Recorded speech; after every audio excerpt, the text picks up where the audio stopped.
Hello guys, we are back with our next lecture. In this lecture, let us go through object identification and reference type guys. So how basically you can create objects in SQL.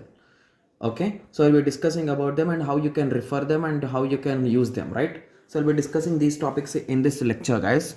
Okay. Okay, so basically OO language, that is nothing but object oriented language, provides the ability to refer to objects. So basically object oriented programming languages create objects for a particular class and you can use those objects to store some values, right? Yes. So an attribute of a type can be referred to an object of a specified type. Okay, so the syntax will be in this way guys. Let us go straight to the point. So create a type department name varchar 20 head refer person scope person. So basically here you are referring the person, so you are creating an object for that particular person's table or person's thing, and the scope is that you can use it in between inside the person. So whatever is inside the person you can revisit here and you can do any kind of operations there. So defines a type department with a field name with a field head which is referring to the type person within the table, within table person scope. So inside that table only you can have the scope. Okay, so we can create, for this we can create the table in this way guys.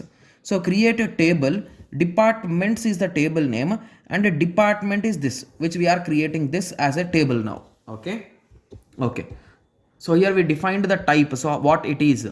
So it is having a name and it is a reference for a particular another class or another structure you can say. So for this you are creating a table now. So create a table departments of department.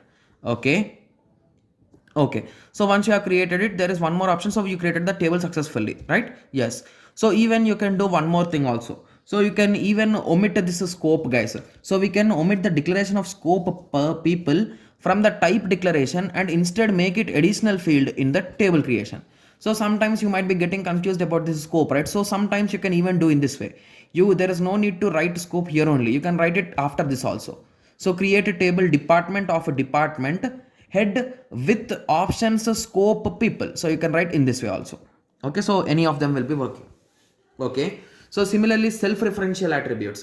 So basically sometimes you will be creating some kind of classes which are referring themselves, right?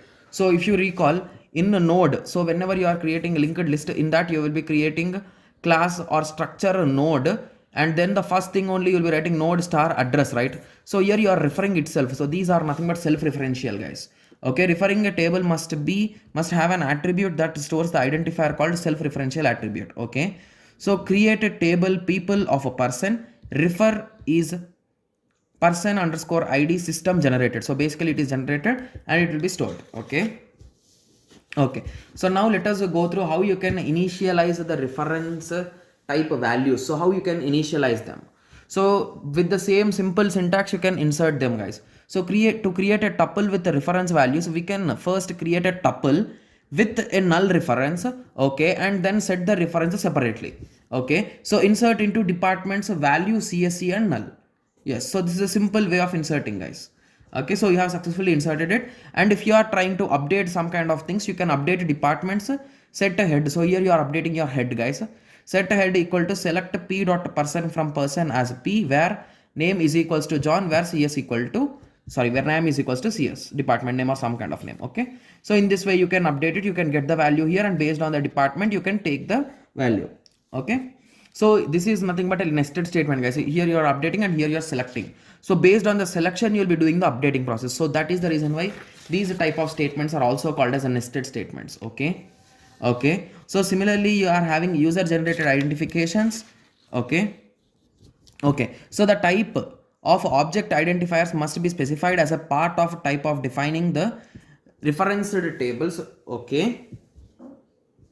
Okay, so the table references will be looking in this way guys. Create type person, name varchar 20, address varchar 20, refer using varchar 20. Okay, here these are nothing but the user generated defines. Okay, so how you will be inserting them is nothing but the insertion will be in this way. So person ID, name and address values will be directly inserting them. So the insertion is really simple and easy, that how we will be doing previously. Okay, yes. Okay, so in the same way you can do for primary key, foreign key and any kind of keys also, like null, initializations and all those things you can do with the same process, guys. Here if you check, create a type person name varchar primary key, so here the name is now primary key, you cannot repeat the same things, right? Yes. Okay, so that you can add those kind of conditions also. Okay, similarly path expression. So basically whenever you are defining something, there should be a particular path, right? So find the names and addresses of the headers of all the departments. So set head name, head address from department. Okay, so an expression such as head name is called as path expression. So this is a path expression, this is a path expression. So now first let us go through path expression, then I'll be explaining you in my own words, guys. Okay, okay, so path expression helps avoiding explicit joints. If department head were not a reference, a joint of a department with people would be required to get the addresses, makes expressing the query much easier for the user. Okay, so basically these things will be helping you to access the data, guys. So assume that the data is in a table with two columns. Assume that the first column is name and the second column is address. Okay, so to get the values directly from it, you can directly use this path expression, guys. So select head implies a name, so initially it will be pointing to this, and here also it will be pointing to this, and it will be moving on downwards slowly, and it will be getting one after the other. So this expression is a nothing but path expression. Okay, yes. Okay, so I hope everyone got some basic idea about object identifiers, right? So we discussed about it, so shall we continue about this topic also, guys? Just give me a second. Okay, let us continue, and in the next lecture we'll be going through persistent programming, guys. Okay, okay, so implementing OR relation. Okay, okay, so here OR is nothing but object relational database, guys. So object relational databases are extensions of external relation databases. Okay, so to implement OR features in relational databases, many changes are required. Okay, so this is just a theoretical part, guys. I hope you can go through it, because I'm also not having that much clarity on these topics. I'll be just giving you some introductions about them. Okay, so in the next lecture we will be going through persistent programming languages, guys. Okay, so let us meet in the next lecture. Thank you, thanks for watching.